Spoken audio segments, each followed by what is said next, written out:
시간 함께 은혜 받으실 말씀은 사무엘상 18장 10절로 16절 말씀입니다. 구약성경 439면 전후에 있습니다. 사도행전 18장 10절로 16절 말씀입니다.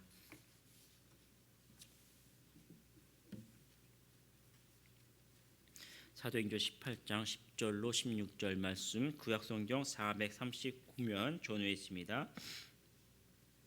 함께 천천히 합독하도록 하겠습니다.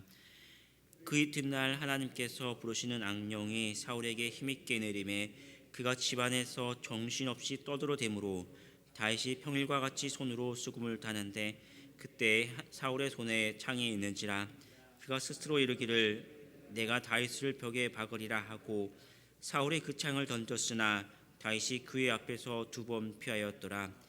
여호와께서 사울을 떠나 다윗과 함께 계심으로 사울이 그를 두려워한지라. 그러므로 사울이 그를 자기 곁에서 떠나게 하고 그를 천부장으로 삼음에 그가 백성 앞에 출입하며 다윗이 그의 모든 일을 지혜롭게 하니라. 여호와께서 그와 함께 계시니라. 사울이 다윗이 크게 지혜롭게 행함을 보고 그를 두려워하였으나 온 이스라엘과 유다는 다윗을 사랑하였으니 그가 자기들 앞에 출입하기 때문이었더라. 아멘. 저와 여러분 함께 봉독한 말씀을 중심으로 조용히 세워지는 왕이라는 제목으로 은혜를 나누도록 하겠습니다. 사울은 불순종을 인해서 사무엘 선지자의 입을 통해서 이제 하나님 앞에 왕에서 버림을 받게 되죠. 하지만 여전히 사울이 그리고 이제 같은 선지자를 통해서 다윗이 기름 부음을 받습니다.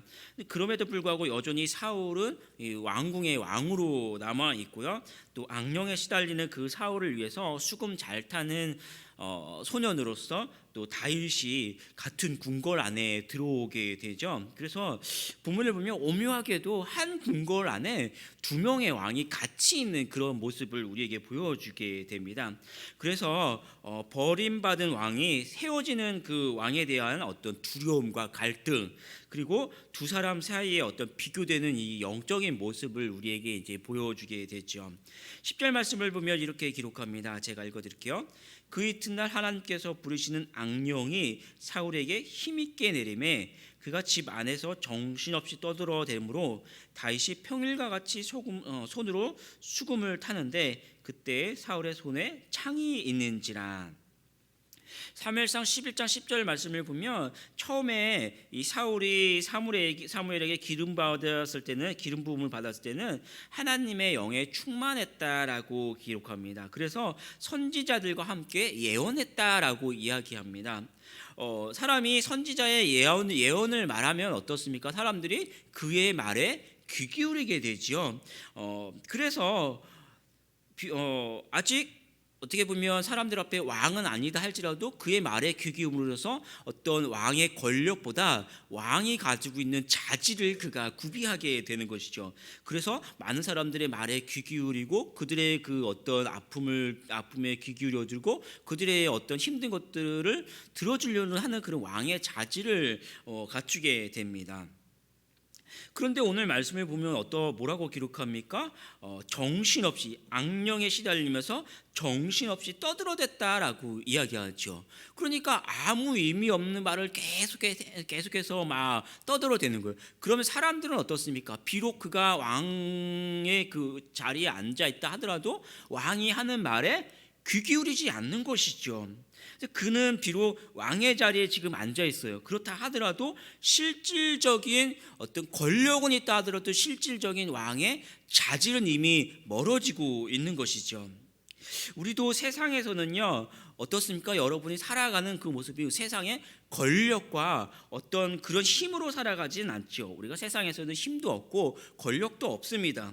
그러나 성경을 보면 성도는 택하신 족속이요 왕 같은 제사장들이요 거룩한 나라요 그의 소유가 된 백성이다라고 이야기하고 있습니다.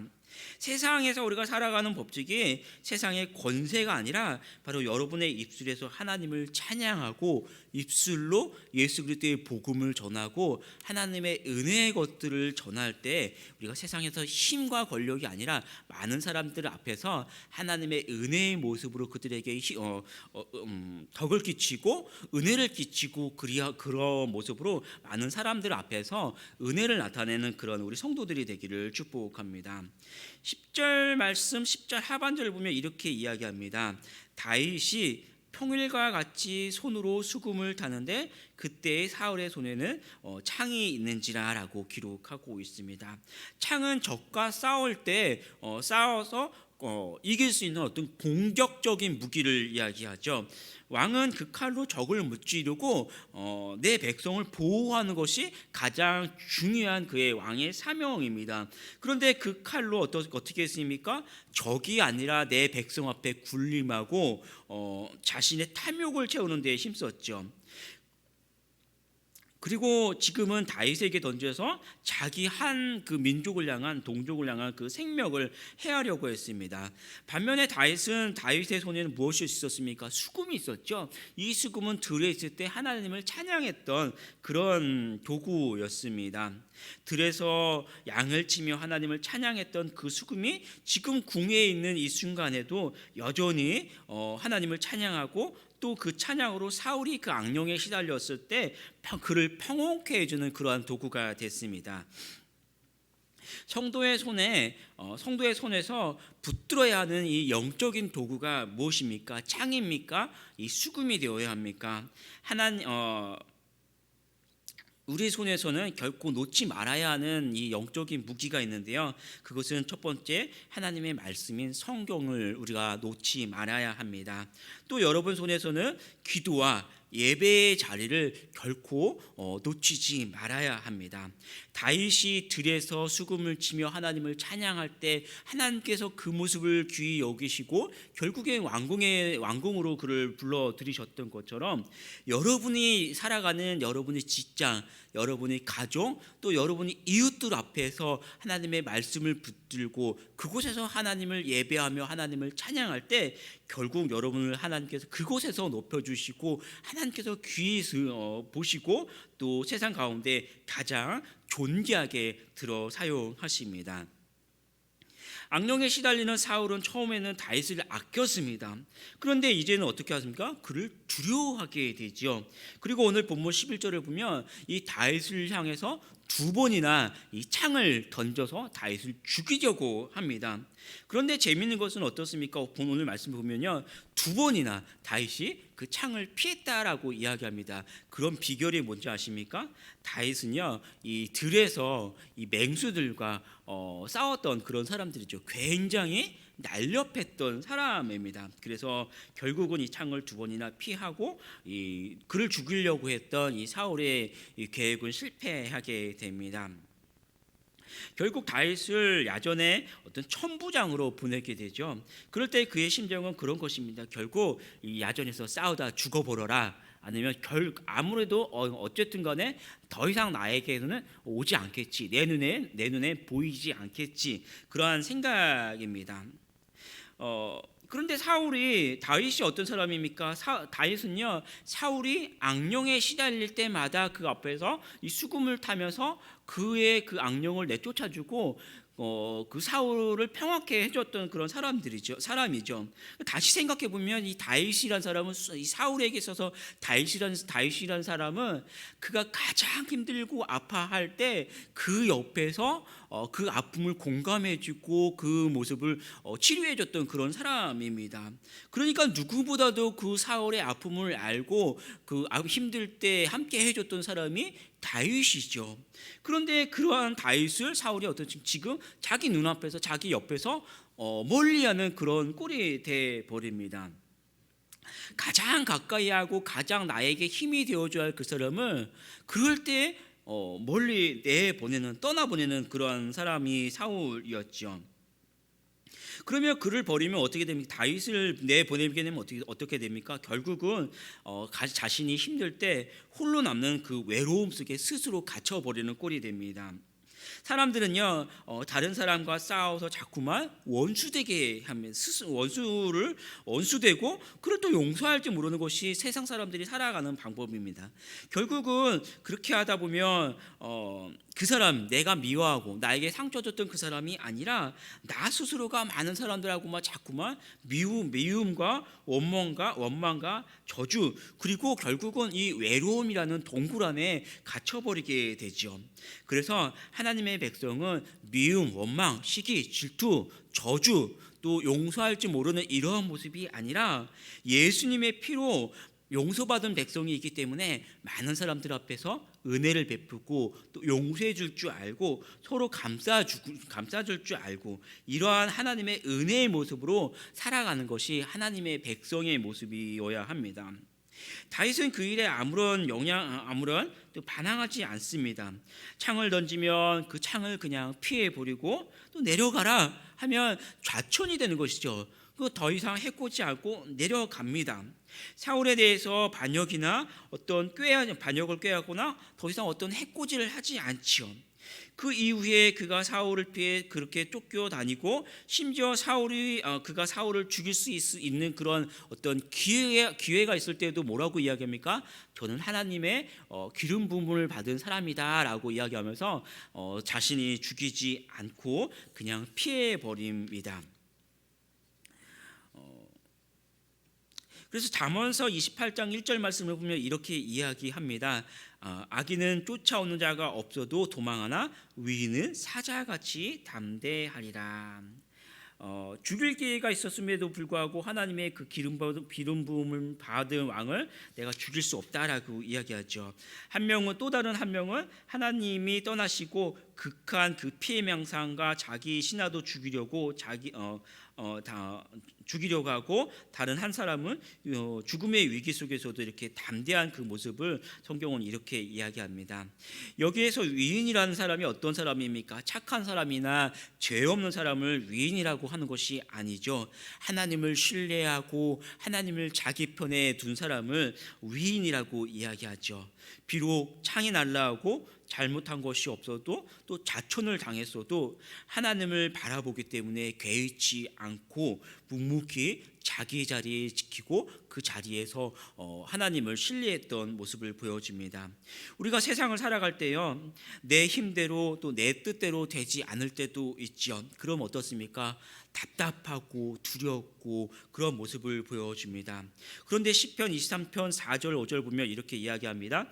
내가 사망의 음침한 골짜기로 다닐지라도 해를 두려워하지 않는 것을 주께서 나와 함께 하심이라. 주의 지팡이와 막대기가 나를 안위하시나이다. 주께서 내 원수의 목전에서 내게 상을 차려주시고 기름을 내 머리에 부으셨으니 내 잔이 넘치나이다 라고 하나님을 찬양합니다. 환난 속에서도 함께 하시는 하나님을 신뢰하고 담대한 우리 성도들이 되기를 축복합니다. 본문을 보면 최종적으로 다윗을 지혜롭다라고 표현을 합니다. 14절 15절 말씀을 같이 한번 읽어보겠습니다. 14절 15절 다윗이 그의 모든 일을 지혜롭게 행하니라. 여호와께서 그와 함께 계시니라. 사울은 다윗이 크게 지혜롭게 행함을 보고 그를 두려워하였으나. 아멘. 이 지혜로움은 하나님이 함께 하시는 사람들의 이 특징을 지혜롭다라고 표현을 합니다. 그 지혜로 맡겨진 일들을 잘 처리하고 많은 사람들에게 인정을 받게 되죠. 특별히 성경에서는 많은 사람들을 하나님의 백성들을 잘 돌보고 하나님 앞으로 인도할 때 지혜롭다라고 표현합니다. 이 다윗의 지혜로움이 어떻게 기록됩니까? 오늘 이 16절 말씀을 계속해서 이어지는데요. 같이 읽어보겠습니다. 온 이스라엘과 유다는 다윗을 사랑하였으니 그가 자기들 앞에 출입하였기 때문이었더라라고 이야기하죠. 뭐라고 합니까? 그들 앞에 출입하였다라고 이야기합니다. 다윗은 분명히 사울의 그 눈에 거슬리기 때문에 야전의 천부장으로 좌천되는 그러한 모습을 우리에게 보여줍니다. 그런데 오늘 본문을 보면 그 일을 지혜롭게 행하고 또 온 이스라엘과 유다 백성이 온 백성이 다윗을 사랑했다라고 하죠. 그들 앞에 출입했다라는 말을 다시 한번 생각해 보십시오. 뭡니까? 왕이 마치 왕궁 앞에서 많은 백성들 앞에서 출입하면서 그들의 어려움을 듣고 그들의 모습을 해결해 주는 모습을 이야기하죠. 다윗이 비록 사울 앞에서는 좌천된 모습을 보였을지 모르지만 백성들 앞에서는 출입하며 그들의 문제를 들어주고 그들의 문제에 심판해주고 왕의 모습을 띠고 있는 그러한 모습을 우리에게 보여주는 것이죠. 하나님의 영이 충만했고 많은 사람들을 지혜로 돌보며 선한 왕으로 이제 세워지는 그 모습을 우리가 보게 됩니다. 이후에 다윗을 살펴보면 어떻습니까? 항상 다윗의 삶은 계속해서 쫓기는 삶을 살아갑니다. 그럼에도 근데 참 희한한 것은 그 쫓기는 그 삶 속에서도요, 항상 다윗 옆에는 많은 백성들이 함께 있었습니다. 그러면서 그 백성들과 함께 거하면서 백성들이 어떤 아픔과 힘든 그 모습을 들어주고 해결해주고 그러면서 백성들의 신임과 사랑을 얻었던 것이 다윗의 삶이었죠. 그 다윗의 삶이 오늘 처음으로 보여주게 됩니다. 다윗은 가난하고 소외된 자들에게 오셔서 사랑으로 섬김으로 돌봐주셨던 우리 예수님을 기억하게 하죠. 오늘 제목처럼 우리의 가장 존귀한 왕이시지만 이 땅에 오실 때 마구간에 구유에 누이셨죠. 가장 낮고 천한 모습으로 오셔서 그들과 함께 하셨습니다. 오늘 여러분의 삶 가운데 예수님이 함께 계시고 바로 여러분과 함께 계시면서 여러분의 어려움에 귀 기울이시고 아픔에 귀 기울이시고 여러분과 함께 있으면서 여러분의 문제를 해결해 주시는 분이 바로 우리 예수님이시죠. 예수님이 함께 계심을 믿고 또 이 하루도 성실하고 신실한 믿음으로 승리하는 우리 성도들이 되기를 축복합니다. 기도하겠습니다. 아버지 하나님, 다윗은 자신과 함께하는 왕 앞에 또 비록 미움을 받는다 하더라도 어떠한 모습에서도 하나님을 바라보고 어떠한 상황 속에서도 하나님이 함께 하시는 바 은혜와 성령이 충만한 그 모습을 우리가 다시 한번 돌아보았습니다. 하나님, 우리도 세상 가운데 거할 때는, 세상 속에서 살아갈 때는 힘있고 권력 있는 모습으로 살아가는 것은 아니지만 세상 가운데서도 우리가 하나님의 영으로 충만하고 그곳에서 내가 하나님께 기도하며 하나님의 은혜의 모습을 띠게 하여 주시고 세상 가운데서 하나님의 것으로 많은 사람들에게 하나님의 은혜를 전하고 주님과 함께 동행하며 또 기쁨이 되는, 힘이 되는, 능력이 되는 이 하루가 되게 하여 주시옵소서. 우리가 세상 가운데서 하나님 앞에 기도할 때 우리 기도 가운데 하나님께서 귀 기울여 주시고 응답하여 주시고 하나님의 은혜로 이 하루를 살아가는 이 날이 되게 하여 주시옵소서. 감사드리며 우리 주 예수 그리스도의 이름으로 기도합니다. 아멘.